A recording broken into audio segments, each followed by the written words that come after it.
김원희 씨, 본인은 맞으신가요? 네.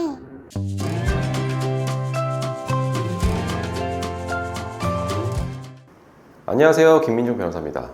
저희 법무법인에서 보이스피싱 사건을 많이 다루고 있는데요. 최근에 저희 법무법인에도 보이스피싱 가해자가 전화를 걸어왔습니다. 저희 그 배대리가 불쌍한 희생양이 되었는데요.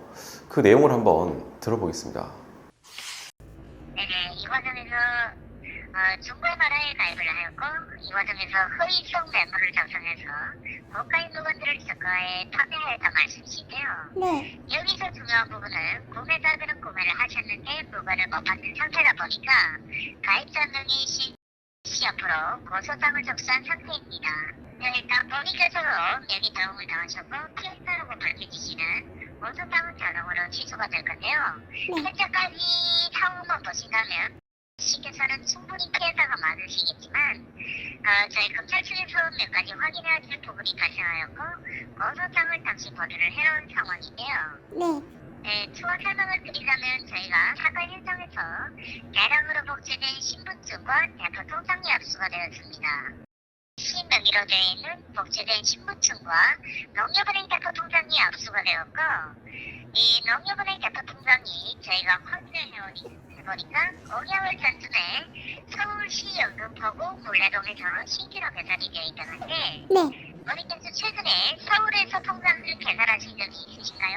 없어요. 본인 명의로 되어 있는 건데 본인께서는 전혀 모르신다는 말씀이신가요? 네. 네, 시 90년생이 원리 본인은 맞으신가요? 네. 네, 그럼 본인께서 혹시 최근 1년에서 2년 사이에 지갑이나 신분증, 휴대폰 같은 개인정보가 담긴 물건을 부실하시거나 전화당하신 적 있으신가요? 아니요.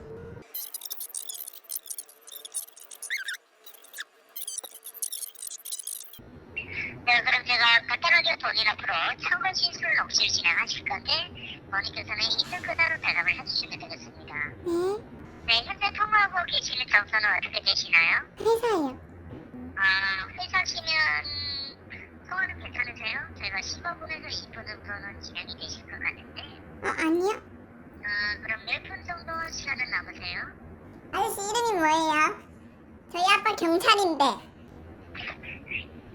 니네 아빠 이름이 뭐예요? 그쪽 이름이 뭐예요? 전 처음에 말씀을 드렸고 니네 아버지 이름이 뭐예요? 처음. 거기 지금 어디예요? 어느 기관이에요? 니는 어쩔 건데 개 보이스피싱이다. 이번 보이스피싱 사건 가해자 티가 많이 나죠? 일단 말투가 사우스 코리아 말투가 아니잖아요. 약간 이제 위쪽 지방 말투인데요. 이렇게 말투만으로도 구분이 좀 가능한 정도입니다. 주로 90년대 초반 이렇게 많이 활동을 했던 그런 보이스피싱 가해자들인데요. 아직도 활발하게 활동을 하고 있는 것 같습니다. 그럼 이렇게 보이스피싱 당하지 않으려면 어떻게 해야 되는 것인가? 첫 번째는 SNS에 나의 개인정보에 대해서 너무 자세히 남기지 말라는 것입니다.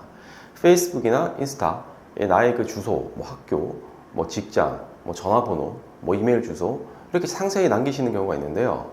이런 것들을 이용해서 마치 그 보이스피싱 가해자가 나에 대해서 알고 있는 양, 수사기관의 수사관이냐, 검사이냐 사칭을 해서 나에 대한 정보를 알고 있는 것처럼 접근을 해서 신뢰감을 주게끔 이렇게 형성을 합니다. 그런 경우에는 속기가 쉽겠죠. 그리고 두 번째는 가해자가 보내준 그 링크 또는 어플을 설치하지 마시라는 겁니다. 그 링크를 설치하시거나 어플을 설치하시게 되시면 바로 악성 코드가 나의 핸드폰에 설치가 되고 나의 휴대폰 화면이 가해자에게 보이고 나의 어플에 대한 정보가 보이게 되고 그 조작까지 할 수 있습니다.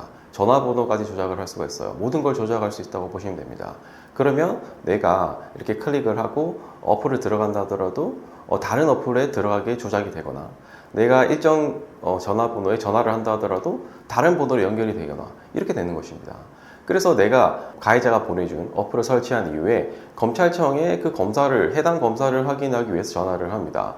인터넷 서치를 해서 검찰청 번호를 내가 확인을 한 다음 나의 번호를 전화를 겁니다. 만약에 1339라고 쳐서 전화를 걸었다 쳐도 그 1339의 번호가 다른 번호로 연결이 되게 돼 있어요. 그래서 보이스피싱의 그 공범의 전화번호로 연결이 되게 되고 마치 검찰청인 양 전화를 받고 그 해당 검사가 재직 중이냐 그 검사가 맞느냐 이렇게 확인을 시켜주는 것입니다. 그럼 섞게 되겠죠. 실제 저희 사무실을 방문해 주신 그 의뢰인분들도 가해자가 보내준 어플을 설치하고 이렇게 확인 전화를 거친 다음 확실히 속고 피해를 보고 방문하신 경우가 있었습니다. 그러니 꼭 그 어플 설치나 링크 설치를 하지 마시기 바랍니다. 그리고 세 번째로는 범인과 통화할 때 싸우거나 하지 마시라는 건데요. 그 범인은 우리 그 정보를 알고 있잖아요. 주소, 학교, 뭐 직장, 전화번호, 이메일 주소 등을 알고 있는 가해자란 말이에요. 만약에 우리가 이렇게 싸우거나 파이트를 하게 되면 보복을 할 수가 있어요. 뭐 배달 테러를 한다든지, 뭐 다른 사람 시켜서 뭐 욕을 한다든지, 뭐 찾아온다든지, 협박한다든지 이런 보복 행위를 할 수가 있습니다. 그렇게 되면 안 되잖아요. 그래서 화가 나시겠지만 그냥 무시하고 끊는 게 상책입니다. 저희 그 배대리 같은 경우에도 저랑 다른 직원들이 다 듣고 있는 상황이었어요. 그 통화 내용을. 그걸 듣고 있다가 나중에 마지막에 막 이렇게 욕을 합니다. 막 욕을 하는데 이제 기분이 좋지 않았고 파이트 하고 싶었지만 이제 직원 보호 차원에서 파이트 하지 않고 그냥 무시하고 끊었습니다. 그러니까 별다른 연락이 없더라고요. 그 이후에는. 정리하자면 첫 번째는 개인 정보를 SNS에 구체적으로 남기지 말 것. 두 번째는 어플, 링크 보내준 것을 절대 설치하지 말 것. 세 번째는 보이스피싱 가해자와 싸우지 말 것. 이 세 가지를 유념하시면 됩니다. 이번 시간에는 보이스피싱을 당하지 않는 법에 대해서 살펴봤는데요. 다음 시간에는 보이스피싱에 당했을 때 어떻게 대처하는지에 대해서 한번 살펴보겠습니다. 끝까지 시청해 주셔서 감사합니다.